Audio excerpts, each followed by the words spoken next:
La entrevista.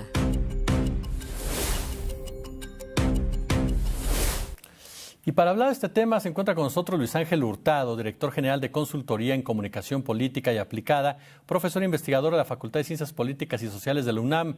Luis Carlos, ¿cómo estás? ¿Qué tal, estimado Jesús? Un gusto estar contigo, por supuesto, aquí en la audiencia de La Octava. No, hombre, gracias Luis por tu generosidad. Oye, a ver, explícanos cómo funciona este lenguaje en las redes, que después de, ¿qué te gusta?, 3 semanas, continúa siendo tendencia un tema que tal vez en otras ocasiones ya se hubiera evaporado o que por las mismas circunstancias del mismo parece que se sostiene con una guerra de declaraciones. Tú explícanos, Luis, por favor. Bueno, primeramente, para que entienda el auditorio, estamos frente a una tendencia atípica. Es normal en las redes sociodigitales la existencia de tendencias. De hecho, es parte orgánica o parte sustancial de su desarrollo. Pero hay que ser muy claros que dentro de toda esta subsistencia, de toda esta situación natural, en los últimos años, en las redes sociales, por supuesto, desde que se ha potencializado su uso en el ámbito de la política y por supuesto también en temas económicos, las redes sociales se han ido contaminando con todas aquellas elementos atípicos y por supuesto fabricados. Me refiero precisamente a las tendencias que son alimentadas por cuentas automatizadas mejor conocidas como bots. Estas cuentas básicamente tienen el objetivo, por una parte, de posicionar un tema o, en otros casos, atacar directamente a un personaje, a una empresa o a otra tendencia que se está posicionando.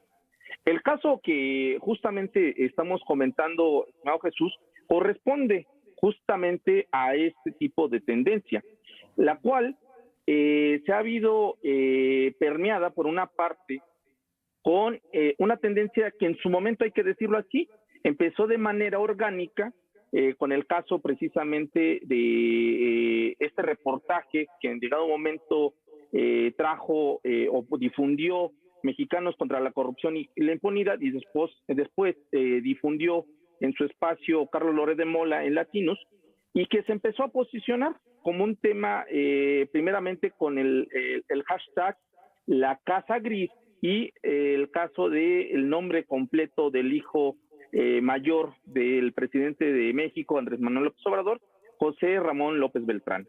Estos dos temas han ido posicionándose en primer lugar de una manera en su momento orgánica y posteriormente tienen un giro. Estamos hablando que esto empezó el 28 de enero y para el día 11 de febrero empiezan a cobrar una dimensión distinta. ¿Por qué lo digo así, estimado Jesús? Porque justamente entran al relevo, así decirlo, cuentas automatizadas que han venido posicionando este tema y que hoy en día son las que se han encargado. Ya no son un tema de tendencia que nazca precisamente de los usuarios de Internet. Hay muy pocos que están dentro de este tema. Hicimos un análisis precisamente en comunicación política aplicada. También los compañeros de Tlatelolco Lab han documentado precisamente que muchas de las cuentas que están precisamente posicionando estos temas, pues se ubican precisamente en países como Brasil, como Turquía, la India, etcétera, etcétera. Entonces, estamos ante un fenómeno en el cual yo me preguntaba el día de ayer, ¿quiénes están pagando estas cuentas automatizadas, estos bots, para que se siga posicionando ya después de 3 semanas? Y más allá de eso, yo cuestionaba lo siguiente, estimado Jesús, y eso pocos han tratado, que no solamente se han generado tendencias, sino que todo el tema alrededor de la llamada Casa Gris ha ido también encauzado o posicionado a partir de lo que son las fake news, toda esta desinformación digital, que lo que ha buscado precisamente es sembrar, por una parte, esta incertidumbre y generar dudas alrededor de uno de los pilares más fuertes del gobierno de Andrés Manuel López Obrador. ¿Cuál es este tema? Pues precisamente la austeridad republicana y, por supuesto, el combate a la corrupción. Entonces, todos estos fake news también han ido acompañando a todo este oleaje de cuentas automatizadas que han venido precisamente posicionando este tema durante 3 semanas. Mi pregunta que he hecho es, ¿quién ha pagado esos cuentas automatizadas, estos bots? Pero también, ¿quién está financiando estos documentados que ya tengo, 39 fake news alrededor de todo este caso? Oye, Luis, un tema que mencionas con esto último. Estamos hablando entonces, tú sabes mejor de este tema que tu servidor, ¿estamos hablando de una estrategia ya? O sea, es una estrategia, a lo mejor parece una obviedad la pregunta, pero ¿es una estrategia en el marco de lo que se ha llamado la guerra de narrativas que se vive en nuestro país? Por supuesto, es debo decirlo así, hay una estrategia que no es nueva, Jesús, debo de decirlo. Esta estrategia viene aplicándose desde el día 1 de que Andrés Manuel López Obrador tomó cargo como presidente de la República. Y un caso ejemplar y que he venido documentando fue el caso cuando López Obrador hizo toda precisamente esta estrategia en contra precisamente del huachicoleo. Recordemos que también se inundó las redes sociales con imágenes falsas de desabasto de combustibles, etcétera, etcétera, etcétera, de pipas que derramaban gasolina, etcétera, etcétera. No es algo nuevo, Jesús, es algo que ha venido durante todos estos ya más de 3 años de gobierno, justamente posicionando. Y esta justamente que es la que más se ha permeado. ¿Por qué? ¿Por qué esta se ha permeado más? Porque la estrategia se ha construido a partir de un imaginario colectivo que tenemos todos los mexicanos, que no es precisamente este gobierno, es de un gobierno pasado. Recordemos el caso de la Casa Blanca de la ex primera dama de México, Angélica Rivera, y por supuesto esposa del expresidente de México, Enrique Peña Nieto.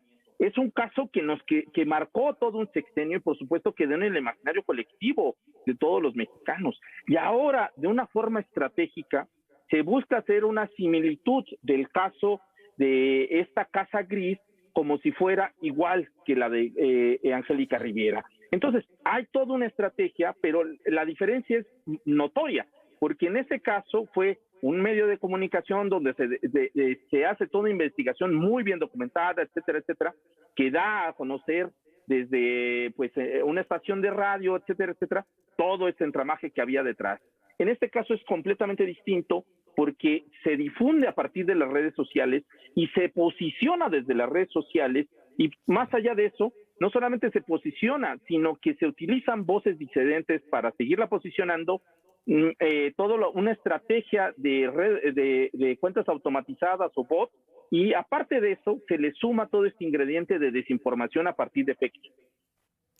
Mi querido Luis Ángel Hurtado, siempre es un placer escucharte aquí en La Octava. Gracias por tu generosidad y te mando un fuerte abrazo. Al contrario, Jesús, para mí como siempre es un placer estar contigo y por supuesto con la audiencia de aquí en La Octava. Un abrazo fuerte. Luis. Igualmente, hasta pronto. Déjeme hacer una pausa, no se vaya. Suscríbase al canal de YouTube.